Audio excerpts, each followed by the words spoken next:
Anna, je vais compter jusqu'à 3 et à mon 3, tu seras en mesure de me dire quand le chat sauvage est-il apparu sur la planète Terre pour la première fois. À 1, 2, 3. On sait que le chat sauvage est apparu sur la Terre. Tu as dit ça pour la première fois? Oui. Mais je ne sais pas te donner une date.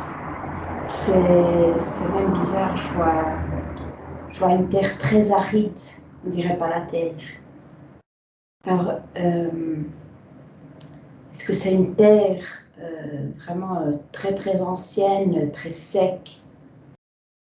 Parce que c'est vraiment aride, c'est pas comme un désert ou comme en Afrique très sec, c'est vraiment aride, c'est vraiment un sol pas fertile. Et puis après, le chat sauvage, mais peut-être je me suis mis en syntonie avec autre chose parce que c'est pas un chat sauvage, c'est pas un petit chat, c'est vraiment un grand félin. Mais c'est un chat, mais c'est pas comme un lion ni rien de tout ça. C'est un chat, mais c'est vraiment grand. C'est ouais. Je te laisse. De quelle couleur il est, celui que tu vois en ce moment? Il est dans les orange. Il est jaune orange, mais pas jaune orange, vraiment jaune orange. C'est comme le poil d'un lion, mais plus vivace. Et puis il y a plus de roux, plus de rouge, plus d'orange. C'est une couleur comme ça, un peu plus vivace. OK. Dans la terre aride que tu aperçois, y a-t-il d'autres détails? Y a-t-il quelque chose qui capte ton attention? Je vois des lézards, je vois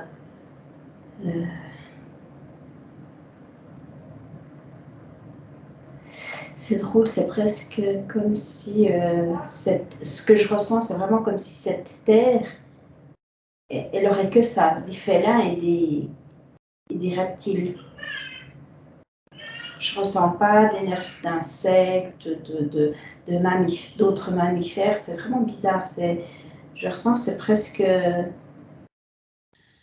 quelque chose de très très aride et puis c'est vraiment sans, il n'y a pas beaucoup de vie et on dirait qu'il y a vraiment que ces, ou alors ce lieu où je suis en train de voir, il n'y a que ça. C'est comme si,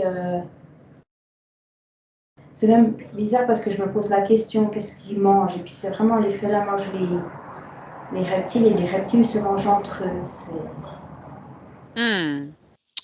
Intéressant. Ce chat sauvage, le premier chat sauvage apparu, de quelle espèce descend-il? Ouais, là, je ne sais pas où je suis, mais je vois plus rien. On dirait que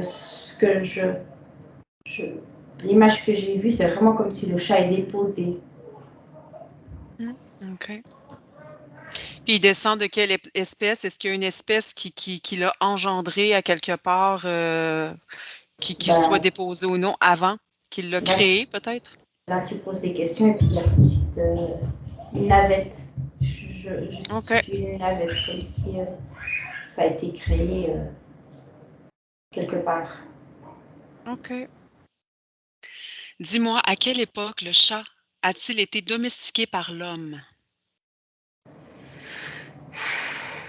Là, c'est drôle, ça passe directement à autre chose. Là, je sens bien l'énergie de la terre, je ressens vraiment le chat sauvage, un autre chat, vraiment un chat beaucoup plus petit. Et puis là, je vois comme si c'était dans des tribus, ils l'utilisaient pour la chasse ou des trucs comme ça. Et puis ça a commencé là. Pourquoi est-ce qu'ils l'utilisaient comme ça? Pourquoi ils ont décidé en fait de le domestiquer? Il utilisait, comme nous, comme maintenant encore s'utilisent les chiens pour la chasse, ils utilisaient les chats pour une espèce de chasse. Je ne sais pas bien dire ce que c'est, parce que c'est comme des indigènes, je ne sais pas, c'est vraiment des... Je ne sais même pas dire quel peuple. Est-ce que c'est des Indiens ou pas, mais ils utilisaient le chat pour une sorte de chasse, de chasse, voilà. De petits espèces de rats, souris, ratons laveurs, tu vois, vraiment des petits, ces petits Il utilisait mammifères. comme ratier à quelque part. Ici, on dit là, un ratier, tu sais, les animaux les chiens qui mangent des petits, toute la vermine, en fait, là, mais version chat. Ouais. OK. Mais ils les utilisaient d'un côté pour le nettoyage, voilà, mais d'autre part aussi pour rattraper et pour que cette tribu s'alimente aussi de ce qu'ils ont, attrapé. OK. Est-ce que le chat possède une aura? Alors là, j'ai plein d'informations. Tout dépend dans quel vous regardez. Si je regarde vraiment les chats d'aujourd'hui, ça n'a rien à voir au chat d'avant. C'est comme si le rat, pour moi, oui, la réponse est oui. Et on dirait qu'elle a évolué dans le temps. En effet. Donc, va voir le chat d'aujourd'hui. Oui. OK. Dis-moi comment tu l'aperçois. Le rat, elle a les couleurs qu'on appelle les couleurs comme pour les chakras. OK. Je vois ces différentes couleurs autour. Après, de chat en chat, tout dépend. Mais après, si je la compare à un être humain, elle est beaucoup plus petite. Euh, Elle est beaucoup plus dans les couleurs, du rouge, de l'orange. Après, ça dépend de chat en chat, mais je vois que il y a une normalité où c'est plus commun. Je sais pas si je... OK. OK. Puis si tu vas voir le chat sauvage,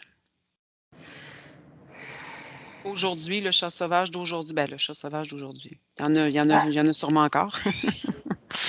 Ah, c'est drôle parce que je vois plus dans les couleurs du violet. Ah, OK. Et après, c'est bizarre. Ici, Laura, elle n'est pas si dans le chat sauvage d'aujourd'hui. Elle n'est pas tellement. Les couleurs, elles sont pas vives. Elles sont très. Elles sont presque. Tu vois presque un cristal, tu vois, c'est très léger. Et puis tu vois que c'est du violet parce qu'il y a vraiment un petit. Seulement une petite lumière des fois. Que quand ça brille, tu remarques que c'est du violet, tu vois ce que je veux dire. Oui. OK. Existe-t-il une langue entre les chats? Une langue Une langue, oui. de parler, non.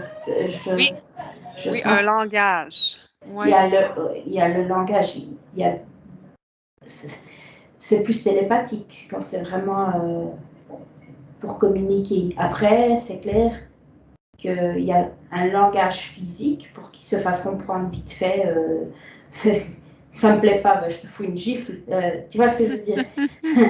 Mais langage, vraiment communication, c'est télépathique entre eux. OK. Puis, décris-moi le langage que les chats adoptent avec les humains. Aussi télépathique. Et aussi gestuel quand. Voilà, il y a les deux. Si l'humain est capable, ben, il va capter le télépathique. Le chat, il est disponible pour transmettre et voilà. Mais sinon, ben, il va miauler pour demander de la nourriture. Il va, tu vois ce que je veux dire? Oui, oui. Dis-moi, est-ce que le chat ressent le temps qui passe? Non. S'ils le veulent, oui, mais s'ils ne le veulent pas, non, parce qu'ils font beaucoup de... Ce que je ressens, c'est de sorties de corps.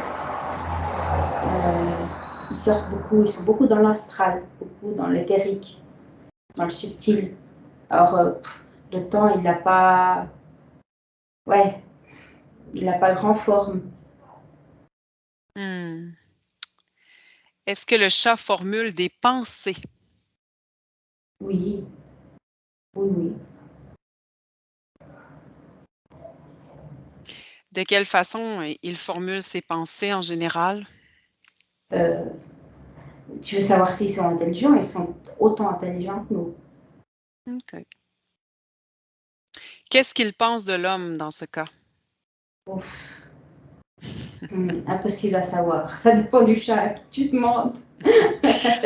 Va voir un chat, sélectionne un chat, puis demande-lui qu'est-ce qu'il pense de l'homme. Un chat domestique. Il est bien stupide. Tu as choisi vraiment un bon chat? Non, mais en plus, son maître, il prend bien soin de lui. Tu sais, c'est un chat blanc. Tout, c'est un mâle. Il est tout. Oh, Oui, le tout c'est prince. tout. Mais il est là, mais ce qu'il est con. Tu le vois là, la vie qu'il mène, et puis il est là, il me donne à manger, mais il va travailler, et puis voilà, il fait plus rien de sa vie. C'est stupide, quoi. L'être humain. Comment dire, c'est drôle parce que je suis en train de parler avec toi et puis je suis en train d'avoir une conversation avec lui et puis c'est comme si je lui dis ouais mais toi aussi tu restes là toute la journée. Non, je reste pas là, quoi. Il voyage, tu vois. Et, et il dit puis non, lui il est tellement stupide qu'il n'arrive pas à faire ça. Il parle pas avec moi, il fait rien, quoi. Alors ouais. Ah! Puis là maintenant, déconnecte-toi de ce chat, puis va voir un chat sauvage, puis demande-lui qu'est-ce qu'il pense de l'homme. Bon là il n'a pas le temps. Là il est en train de chasser. Il est sur un arbre. Il va essayer d'attraper un oiseau. Puis il veut pas trop parler parce qu'il dit tu me déconcentres, tais-toi. Parfait. Déconnecte du chat sauvage maintenant. Est-ce que les chats domestiques ont leur propre paradigme, leur propre structure de croyance? Hmm.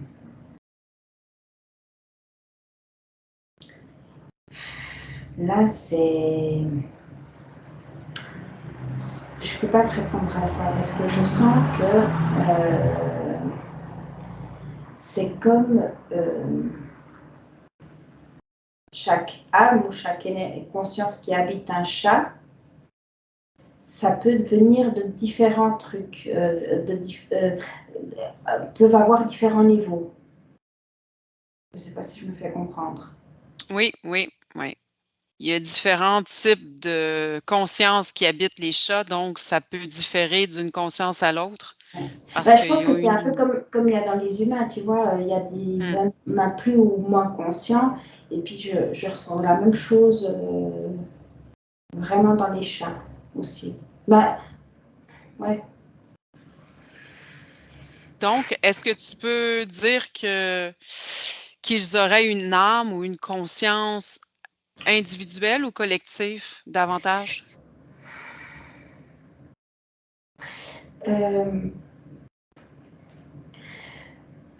je ressens, comment dire, bah, il y a un cas, par exemple, ils ont un côté, une âme, une conscience individuelle, mais au même temps liée à une conscience collective. Et il y a aussi des cas où il n'y a que la conscience collective. Je sais pas si... Oui, ça dépend de la conscience qui l'habite, dans le fond, dépend de son niveau d'évolution. Ouais, ouais. OK. On dirait que c'est comme il y a des chats où c'est presque automatique, entre guillemets, c'est cette conscience universelle, tu vois. Je suis un chat, je suis qu'un chat, il y a pas plus. Et puis je ressens qu'il y a dans des chats où il y a ce lien à la collectivité, mais il y a quand même une petite conscience individuelle, mais qui est un peu, elle n'est pas tellement individuelle comme nous, l'être humain. C'est comme si ce serait une conscience, une boule, et puis il y a une autre boule plus petite attachée. Mais vraiment, elle n'arrive pas à se défaire. OK. Mais tu arrives à communiquer avec cette partie individuelle, avec un peu d'influence, mais tu arrives quand même à identifier cette conscience en soi. OK. Maintenant, regarde à travers les yeux d'un chat et dis-moi comment il voit. Ah, c'est drôle parce que j'ai fait l'inverse quand tu as dit regarde à travers les yeux, mais j'ai regardé dans les yeux. Ça a été une belle expérience.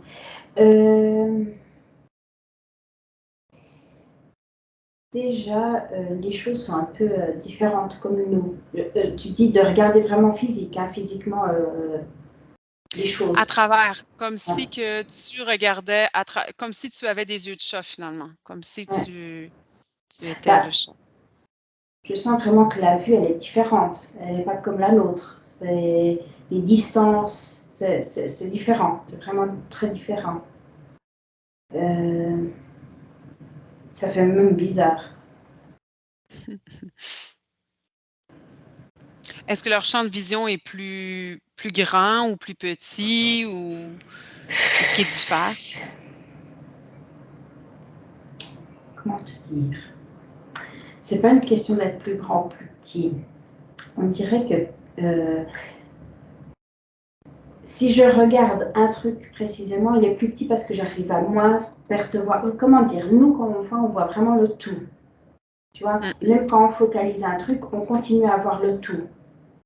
Eux, c'est comme si leur vision, il y a le tout, mais c'est plus comme un tunnel. Tu vois, ça focalise plus. Tu vois les choses vraiment avec plus de détails sur quoi tu te concentres, et puis le reste, ça, tu le vois quand même, mais c'est pas autant en détail. Tandis que là, c'est vraiment c'est une meilleure vision que l'humain quand c'est vraiment dans le détail de ce que tu veux voir, mais après dans le périphérique, bah, c'est pas aussi clair, c'est pas aussi bien. OK. C'est clair? Oui, merci. Au niveau des contrastes, des couleurs, des perceptions à ce niveau-là, qu'est-ce que tu vois? Euh, je vois vraiment plus de contraste dans le sens où c'est comme si la lumière, elle ferait comment expliquer ça? Hmm.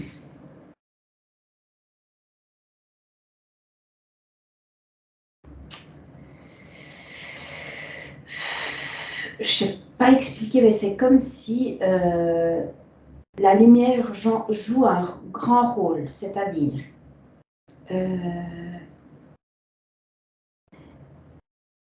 quand on est durant la journée, puis il y a le soleil qui tape et tout, il y a des trucs qui sont beaucoup plus vifs à leurs yeux.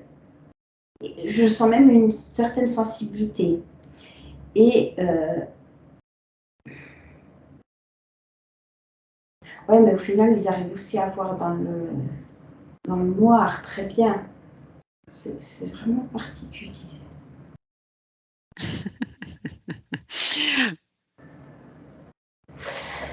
Je disais, je sais plus ce que tu as posé comme question. C'est pas grave. Maintenant, déconnecte-toi d'à travers les yeux du chat, puis je te demande d'écouter à travers les oreilles d'un chat et dis-moi comment il entend.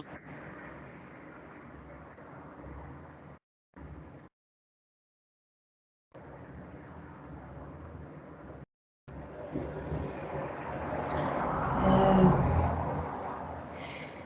c'est assez drôle. C'est presque comme le regard. Ils arrivent à être sélectifs. Comment dire? s'ils veulent, ils peuvent écouter beaucoup, mais en même temps, s'ils veulent, ils se concentrent dans un son qu'ils arrivent même à écouter de très loin, puis à se concentrer sur ce son, même s'il y a du bruit, ils se concentrent sur ce son et on dirait que le reste, c'est comme s'ils arrivent à se mettre sur une fréquence, tu vois. Ouais. C'est très particulier. Y a-t-il d'autres détails de disponibles? Non. Ouais. C'était ma curiosité de comment ils arrivaient à faire ça. Et puis, je vois vraiment les poils et je vois vraiment que la forme de l'oreille a vraiment un lien avec cette capacité. Puis j'ai presque aussi au niveau mental quelque chose qu'ils arrivent à faire pour syntoniser, entre guillemets. Puis de réussir à trier les sons et puis vraiment que écouter ce qu'ils veulent.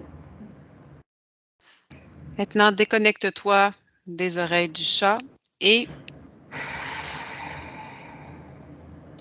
maintenant renifle à travers son museau et dis-moi comment il sent les odeurs et les parfums.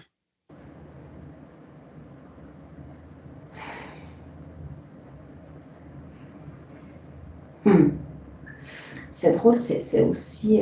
là, par contre, c'est très fort. Et puis, par contre, c'est pas quelque chose qu'ils arrivent à faire la part des choses. Là, ça vient tout. Hein. Ça vient tout, ils arrivent à repérer, à distinguer, mais ils n'arrivent pas à couper. Et puis, ça, je ressens même que des fois, c'est quelque chose un peu même gênant, surtout avec des odeurs intenses, de parfums, des trucs artificiels et tout ça.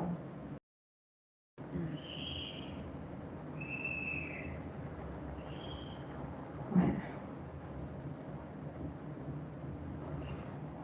C'est drôle parce que j'ai la viande, c'est très intense.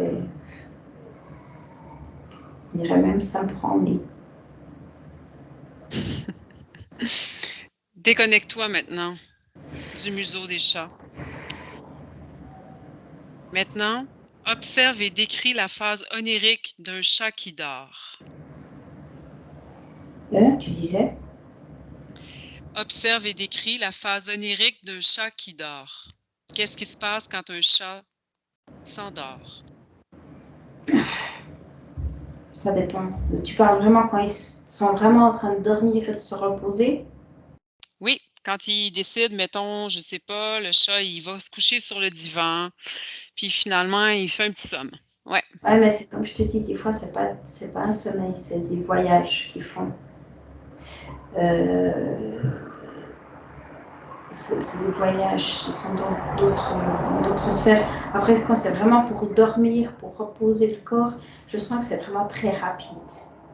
Je dirais entre 1 et 3 heures. Vraiment le sommeil. Parce que le reste, je ressens que c'est vraiment pas du, comme on appelle vraiment dormir, tu vois. Oui. Donc, Pour moi, pendant c'est... environ 17 heures, pendant environ 17 heures, il se promène, 3 Ouais, heures de sommeil, puis 4 heures de réveil. OK. ouais, ouais. Je ressens que vraiment le dormir, vraiment de s'effacer vraiment pour laisser le corps dormir et puis tout ça, ben c'est vraiment que entre 1 et 3 heures. Ça se fait très rapidement. Puis le reste, c'est vraiment ben, presque de l'hypnose, quoi. ils, ils se mettent vraiment dans un état d'hypnose. Ils sont là, pas là. Ils sont pas vraiment en train de dormir. Est-ce que quand il dort, est-ce qu'il a des rêves? Est-ce qu'il rêve quand il dort? Non, quand il dort, c'est dort. C'est le noir, quoi. C'est OK. vraiment dormir. C'est shutdown. OK. Finalement, il rêve pas parce qu'il voyage le reste du temps, donc Oui, c'est comme des rêves, mais des réalités, hein, ouais, multidimensionnelles. OK. oui. OK.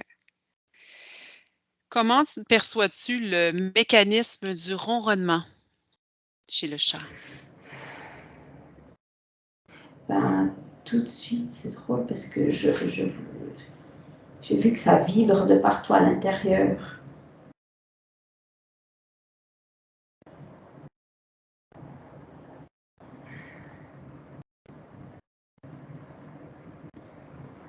je ne saurais pas expliquer ce que je vois parce que c'est comme si je serais en train de regarder à l'intérieur d'un chat. On dirait qu'il y a des membranes qui vibrent.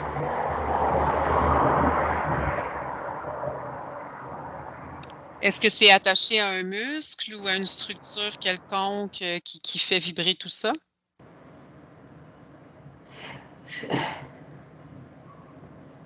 On dirait que ça vient presque de moelle épinière. Je vois dans la zone de la cage thoracique, je vois les poumons, tu vois, je vois vraiment là des trucs. OK. C'est parfait. Liste-moi les humeurs que peut avoir le chat quand il ronronne. En simple, quand un chat ronronne, est-ce qu'il y a est-ce que ça détermine, dépendamment du ronronnement, différents états d'esprit, différentes humeurs? Je vois qu'il y a différentes humeurs. Il est heureux, il peut ronronner, il est satisfait, il ronronne, il est tranquille, vraiment. Ouais, mais c'est plus, je crois que c'est vraiment que c'est de satisfait, heureux.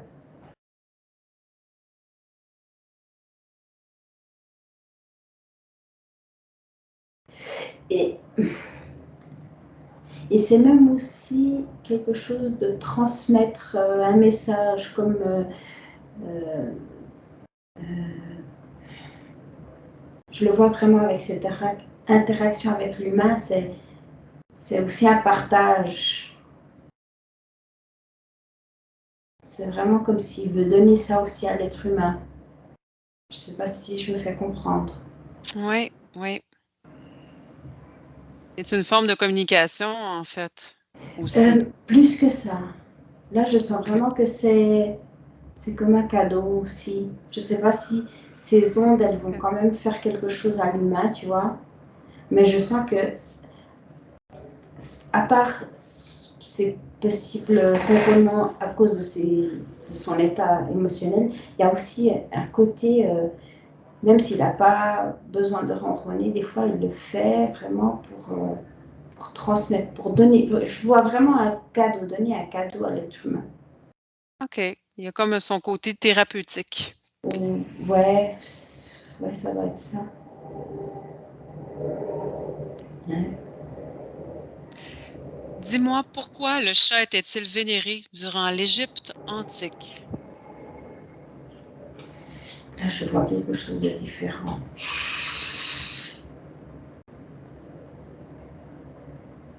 Là, je vois des gros, gros chats que je ne reconnais pas sur Terre.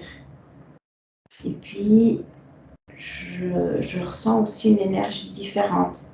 C'est comme si la conscience de ces chats est différente. Je ne sais pas si je me fais comprendre. Ce qui est incarné dans ces chats, c'est pas, C'est c'est pas pas un des chat. consciences de chat? Ouais, pas comme nous. Et puis après, au final, le reste des gens normaux, ben, le chat est un peu euh, vénéré dans le sens où, comme il y a ces espèces de chats spéciaux, euh, ils voient dans le chat commun une ramification. Voilà, mais ce qui était vraiment vénéré, c'était pas vraiment le chat, mais vraiment ces chats-là. Je sais pas si je me fais comprendre. Oui. Ben, dis-moi un peu à quoi ils ressemblaient, ces gros chats-là? Comment ils étaient gros? Grand, c'était vraiment grand. C'était des chats grands, je vois surtout noirs, des poils très courts mais très velours. Euh, c'est vraiment court mais c'est très doux, c'est comme du velours. C'est presque comme des panthères, mais pas comme des panthères. Parce que les panthères, elles sont quand même très, très grandes. Et puis là, c'est vraiment fait, là, c'est vraiment fin, fin, fin, un visage très, très chat, très, très élégant. Une queue très longue et très fine aussi. Ouais, tout élégant. C'est vraiment très maigre, parce qu'ils étaient grands, mais au final, ouais, c'est fin, c'est fin. OK. Intéressant. Ouais. Dis-moi pourquoi dit-on que le chat, selon les religions, a 7 ou 9 vies?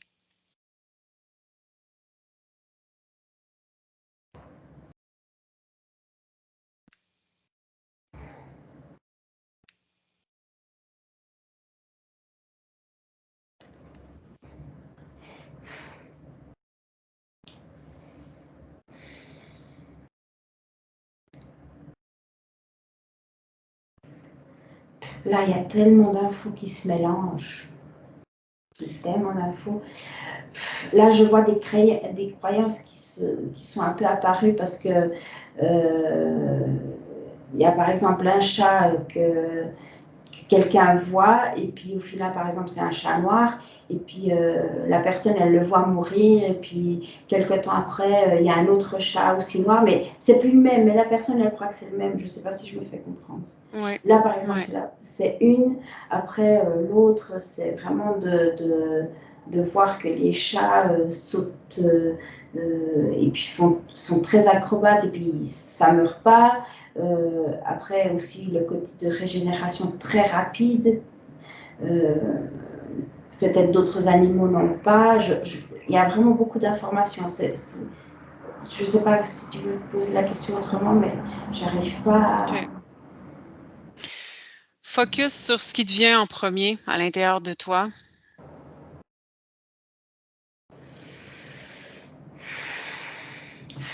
Il y a un autre truc, mais je ne veux pas trop rentrer là-dedans. C'est comme si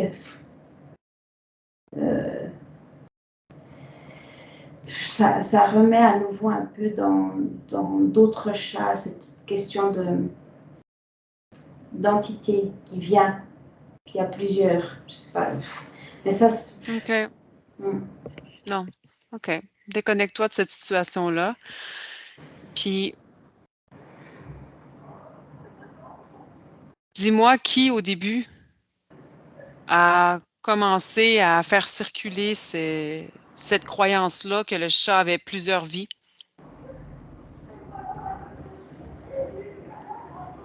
c'est drôle parce que j'ai tout de suite remis ça à l'église catholique. OK. Ben, Quelles en je étaient sais les pas, à raisons? l'église, voilà, j'ai vraiment eu une église. OK. Il y a quelque chose dans le démoniaque. Il y a quelque chose dans la magie, dans la j'ai toujours du mal à dire ce mot-là. Sorcellerie. Parfait. OK. Les chats ont-ils la perception de la mort? Non.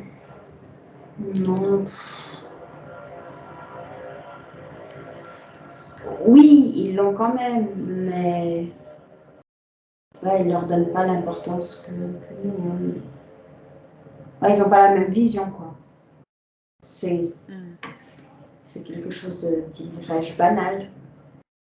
C'est pas qu'ils vont faire exprès pour se foutre sous une voiture, mais par exemple, même ça, je vois vraiment un esprit presque avec cette capacité, ils se sentent pas bien, ben ils vont provoquer leur mort. OK. Est-ce qu'ils participent au cycle de réincarnation? Tu dis, Est-ce que les chats se réincarnent? Est-ce qu'ils participent au cycle de la réincarnation? euh, oui, OK. oui, encore une fois, ceux qui ont ce côté conscience individuelle, pas ceux avec une conscience collective. Parce qu'au final, ceux qui ont que la conscience collective, ils sont tous au même temps. Je ne sais pas si je me fais comprendre. Mmh. Mais après, est-ce qu'ils reviennent? Même si, je veux dire, à quelque part, si c'est une conscience collective, ils peuvent quand même choisir de revenir en groupe?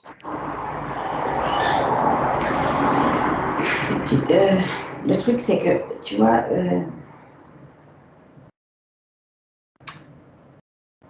que je vois quand c'est une conscience collective, c'est comme si comment expliquer ça?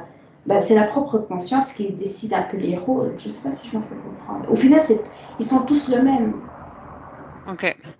L'image que j'ai, elle est très complexe. Je ne sais pas expliquer. Parce que c'est comme tu as la conscience et puis elle réincarne là, ok. Elle revient, elle a conscience de ce qu'elle a vécu, tu vois. Et puis elle peut réincarner, et puis, mais au final, c'est toujours le même chat qui revient. Ouais. Après, tu as quand même ceux qui ont ce côté individuel. OK.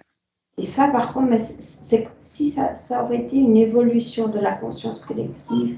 Non, non, il y a autre chose. Il y a autre chose. Parce que je vois là, dans le moment, comme je t'expliquais, il y a ce gros truc, et puis qu'il y a un truc qui sort, va réincarner un chat, et puis il y a quelque chose qui réincarne avec. Ah! Des fois, ils sont en duo. OK. Oui, en duo sans être en duo, ils ne sont pas schizophrènes à l'intérieur, tu vois ce que je veux dire. Non. Ils ne se partagent pas, mais c'est déjà préchoisi, prédéterminé, puis c'est la conscience collective qui décide qui va où? Ou non? C'est comme un accord. OK. C'est comme un accord. Par exemple, il y a une conscience, parce que là, je suis vraiment en train de voir un être humain qui veut se réincarner en chat, tu vois. OK. Et puis, il vient en accord avec cette conscience collective, puis il vient se réincarner. C'est un chat, il a cette conscience du collectif, mais avec cette conscience humaine qui vient expérimenter cette vie de chat. Je ne sais pas, c'est peut-être... Tout est possible, hein. Dis-toi que tout est possible. Parfait. Alors, Anna, déconnecte maintenant de tout et de tous. OK.